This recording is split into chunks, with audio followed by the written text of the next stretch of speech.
Tonight, the U.S. government has pledged continued support for Israel as it fights Hamas following a surprise attack this weekend. Palestinian officials say 900 people have been killed in Gaza, while Israeli forces say more than 1,000 Israelis have been killed. And the White House has confirmed now at least 14 Americans are among the dead. Israeli Defense Forces say rockets have been launched from Syria in addition to strikes from Hezbollah in Lebanon and Hamas in Gaza. The White House says that Iran was complicit in the attack, although there's no evidence yet to support that. Here for more insight is Saeed Khan, professor of Near Eastern Studies at Wayne State University. Saeed, thanks for being here. Thank you for having me. So we are just 4 days into this new war, and as we just heard, we're hearing about a number of different actors potentially involved. Now, Israeli forces say Syria is also joining the fight. Of course, this region has been very volatile for some time now, but to your knowledge, has there ever been a conflict quite like this before? Well, this is a region that has had a lot of conflict, unfortunately, and 1967 comes to mind, the Six-Day War, which had Egypt, Jordan, and Syria all involved in a conflict with Israel. And it was, in fact, in 1967 where Israel was able to take control of Gaza from Egypt, the West Bank, including East Jerusalem, from Jordan, and the Golan Heights from Syria. But there are some major differences here. First of all, Israel is not fighting national armies. In Gaza, it is fighting Hamas, not the Egyptian army. In the case of the attacks from Syria, it's not the Syrian army, it is militia groups. And in Lebanon, we're talking about Hezbollah, which again is a paramilitary organization operating from southern Lebanon. And Jordan is not involved at all because, of course, it has a peace treaty with Israel. So in some ways, the dynamics are quite different. Israel may be facing a multi-front war. We still don't know. It's still a bit too early, but at least it's not one that involves nation states as it did 56 years ago. Yeah, it's troubling to see the carnage play out as it is. What do you think the impact of this could be on the region and surrounding areas should this continue and stretch even further?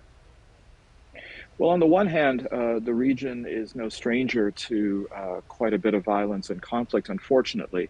But again, it really remains to be seen exactly what is going to be the severity of this.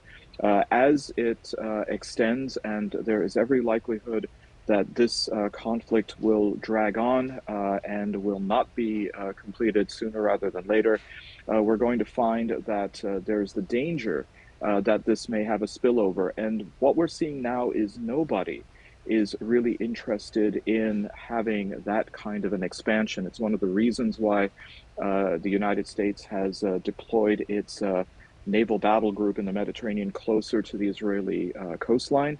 It is one of the reasons why other actors who have major stakes in the Middle East, including Turkey and Russia, Qatar and others, are having conversations with one another about trying to find ways to de-escalate and even at some point try to move towards ceasefire negotiations and beyond. So there have been a number of reports that Iran may have helped plot the attack on Israel or at least underwritten it all. And as we mentioned, there is a lack of evidence, but Hamas itself is stating that Iran played a role here. So tell us what we know about Iran's role and what would Iran's endgame be in the region?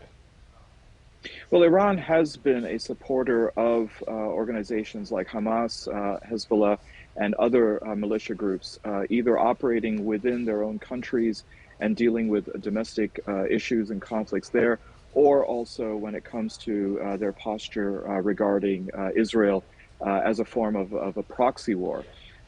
Iran certainly wants to go ahead and flex its regional muscle.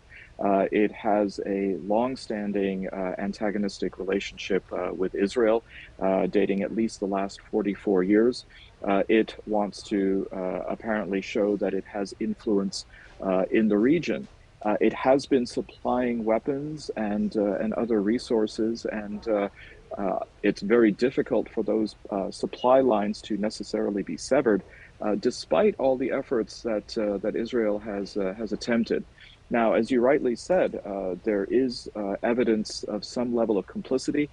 how much that complicity, how much of that is a coordination, and how much of that might be an authorization by Iran is an open question. Clearly, the White House is going to great pains to say that there is no smoking gun.